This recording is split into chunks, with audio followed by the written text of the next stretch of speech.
Энэ хоёулаа ямар ном унших вүлээ? Одоо энийг дахиад хэлье заяа. Хоёулаа ямар ном унших вүлээ?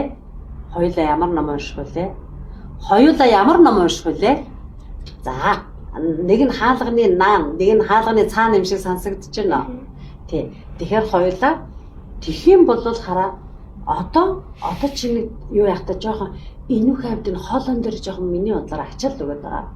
Тэгхгүйгээр хөндөй одоо дуулахтаа яриахтаа хөндөй ингэ багших шиг хөндөй гэдэг үг мэдхүү.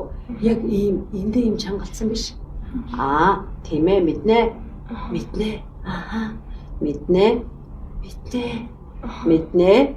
Энэ хоёр ялгаа гаргаж ингэж юу ямаараа уншмаар байгаа. Дуулалтаа бас. За.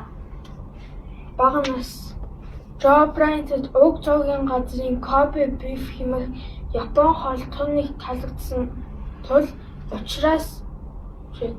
цорын ганц хүүгээ Kobe гэж нэрлсэн агаад хожмоо хүн ил хоолноос мөн энэ нэрний үүдэл болсон Японы хотоос алдартай болно гэж тухайн үед төсөөлөөгүй бизээ. Вау. Одоо чиний дуу хамаагүй наашилсан сая анзаарсан уу? Сайн байна.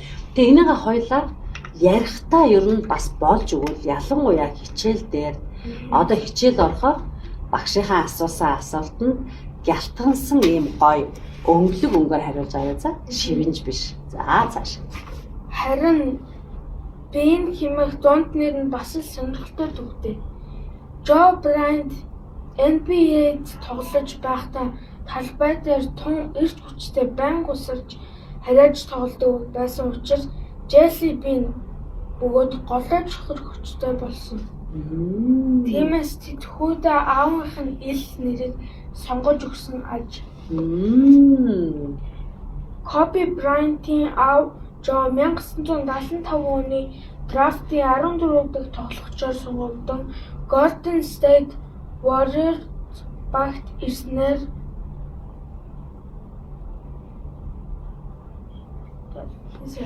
Kobe Bryant-ийн аав Joe 1975 одоо хоолчлаа.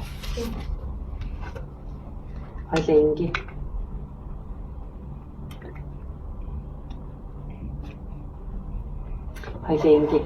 Өнөөдөр хоёлаа ерөөсөө энэ номны онцлог өгөөд байна шүү дээ, тий.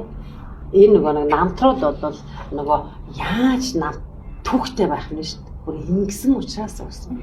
Тэгэхээр одоо хоёлаа шууд юу яагаад алгасаад багш нь бол ер нь ингэдэг. Одоо шил би ингэдэг нөгөө хавцан дээр зурагнаас нь авахуулаад ач холбогдол өгдөг. Үгнээс нь авахуулаад жишээлбэл энэ доотлын 3 үгийг юу гэж юм? Авраг, бахархал, домог. Багш нь чамайг хин гэж дууддаг лээ. Авраг гэж дууддаг тий. Дараагийнх нь юу? Бахархал. Тэгээд дараагийнх нь домог. Вау.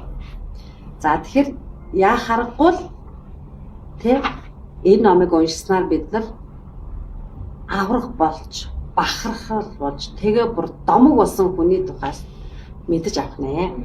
Багш нь эхлээд ном уншихдаа ерөнхийдөө гарчгаа бол нэлээсэн хардаг. Чи ер нь гарчгаа хардаг уу? Ер нь хардаг байж таараа тий. Зарим тохиолдолд багш нь тэр дундаасаа жоохон ингээд нэг юу яагаад сонгож аваад уншчихдаг. Яг жишээлбэл би одоо ингээд онцгой хэрвээ ингээд нэг юм хийх гээл нэг шавнырын тоглолтыг хийх гээл нэг юм сэтгэл тогтож өгөхгүй нэг ингээд жоохон ингэдэг үе бас байдаг. Тэгэх юм бол шууд би жишээлбэл эндээс би хэрвээ тийм үе байх юм бол шууд онцгой тоглолт 62 гэдгийг яах ч юм уу те унших ч юм уу тийм форматтай. За тэгээд яг уншихаасаа өмнө багш нь номтой бүр уншихаасаа өмнө арих нь хавцсан дээр байгаа тэр онцгой өгнүүдийг хардаг. Тэгжэл сонирхол төрдөг. Окей, баярлалаа. Би чадах бүхнээ л хийсэн. Би 5 удаа аврагсан. Надад нэг дутуу гэж хэлвэл солиотой хүн шиг сонсогдсон бидтэй.